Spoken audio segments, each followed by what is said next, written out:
Welcome to Ultimate DIY. Today we're going to go over how to test an electrical outlet and the different tools that you'll use to do that. It's pretty simple, so let's get started.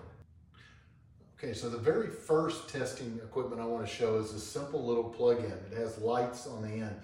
It'll have light up once if it has power, it'll light up twice if it's got ground, red if there's a fault. But it's very simple, just take and plug it in. And you can see both lights are lit up, that this one has power and it is fully grounded. So I've actually pulled the plug out and this is live. Normally you're going to go and flip the breaker, but I did this on purpose so that we can use the testing equipment and show you how it works. The very first ones, I'm going to try to show you the cheap DIY ones first. Of course, this was a cheap DIY, a few bucks. This is the next one for testing. It uses a light. It'll light up either 220 if there's 220 volts of power present, or 110. Has two leads. All they have to do is go from the hot over to your neutral and it lights up. You can see it right there. So I know that I have power in this outlet. The next one that I'm going to show you, which I think is pretty simple, it's a little reader. You don't have to actually touch two sides together. It'll just tell me that there is power present. So when it's on, the little lights will light up at the bottom, but when it gets near power, these top lights are going to go crazy. So if I hold it near it, it starts going crazy and it's all the way up to red, showing me that there's power present. So these are DIY tools. Now if you want to go a level above that and go to something that's more handyman type, you would use an actual meter. This meter, if you use the clamp at the top and you put a wire through it, it'll let you know what the amperage is running through it. It reads resistance, impedance, and of course it reads voltage.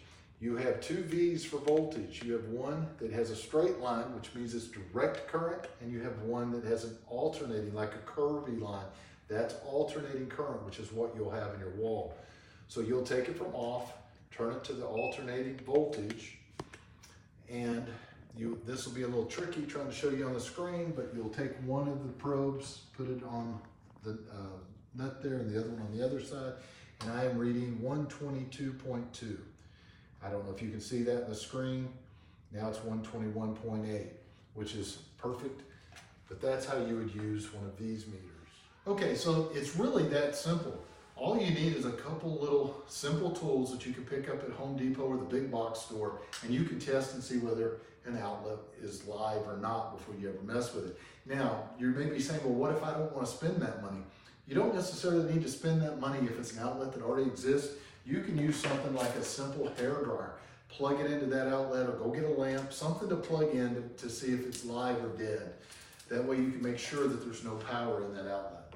So if you got anything out of today's video, be sure you hit the like button. It really helps the channel. And while you're down there, go ahead and subscribe as well if you haven't already. Hit the bell notification so you know every time I upload a video. And leave a comment. Love to read them, and it may help someone else. Thank you for watching. Hopefully you got something out of this today. And if you... Hopefully you got something out of today's video. Hopefully you liked today's video. If you did, please leave a like down below. If not, leave a like anyways. It helps the channel out. While you're down there, go ahead and subscribe, ring the notification bell so you get notified when I upload, and leave a comment as well. Thank you. Have a good day. Look at me go.